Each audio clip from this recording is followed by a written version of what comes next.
I've invited one of the world's leading experts on Islam to discuss what he deems to be the Palestinian delusion. His name is Robert Spencer. He has led seminars on Islam and Jihad for the FBI, the Justice Department's Anti-Terrorism Advisory Council. Robert Spencer is the author of more than 20 books. He's an incredible writer. He's got an incredible mind. He has been my guest on many occasions on the Bible Answer Man broadcast and the Hank Unplugged podcast. Robert Spencer, I am just delighted to have you back in the Hank Unplugged podcast studios. It's very good to see you again, Hank. Thank you. I want to get right to one of the seminal issues that you deal with in your book, and that is the issue of a two-state solution.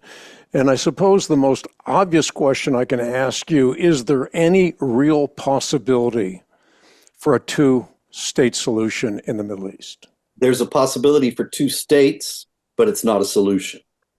That is, we could end up with a Palestinian state. Everybody wants one. Even the Israelis have said, although they've retreated from this since October 7th. And so it depends on how much they can be forced. But the European Union wants a Palestinian state. The United Nations wants a Palestinian state.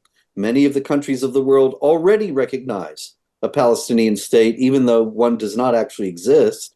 The United States State Department and the Biden administration, they want a Palestinian state.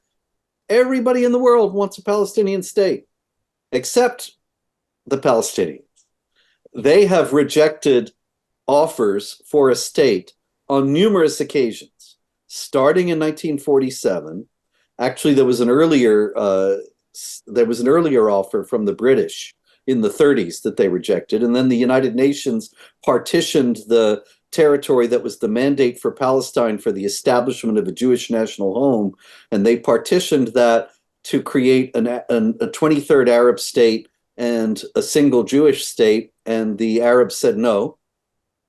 And then the Israelis offered it to them again after 1967, and they said no. The Oslo Accords in the 1990s were designed to establish the framework for the establishment of a Palestinian state, and that's why we have the Palestinian Authority today. But it was Ehud Barak, the Prime Minister of Israel, made a very generous offer in the year 2000, I believe it was, of meeting 98% of the demands of the Palestinians for various territories and offering them compensatory territory that was part of Israel for the other 2%. So that they ended up with more than what they asked for, and they said no. Ehud Olmert, another prime minister of Israel, renewed the offer in 2007, was likewise rejected. Why did the Palestinians always reject a state? Because the condition was that they had to accept there being a Jewish state next door. And they would never accept that because of the Islamic imperative embedded in the Quran in chapter 2, verse 191. Very simply, Hank, drive them out from where they drove you out. This was Muslim land under the Ottomans and under the Arabs before that. And so they believed that any land that was Muslim land at any time belongs by right to the Muslims forever because the Quran says, drive them out from where they drove you out. If a land was Muslim and is no longer, then the Muslims have the responsibility before Allah, a divine command, to drive out those who displaced them and reestablish the hegemony of Islam in the land.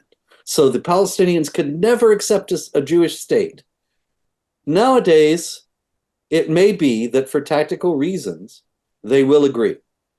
But even if they do agree, and a Palestinian state is established, and Israel still exists, and even if the Palestinian leaders pay lip service to accepting the existence of Israel, they will continue to make war on Israel and continue to try to destroy it until they succeed. There's no way they can stop doing that because it's a Quranic imperative.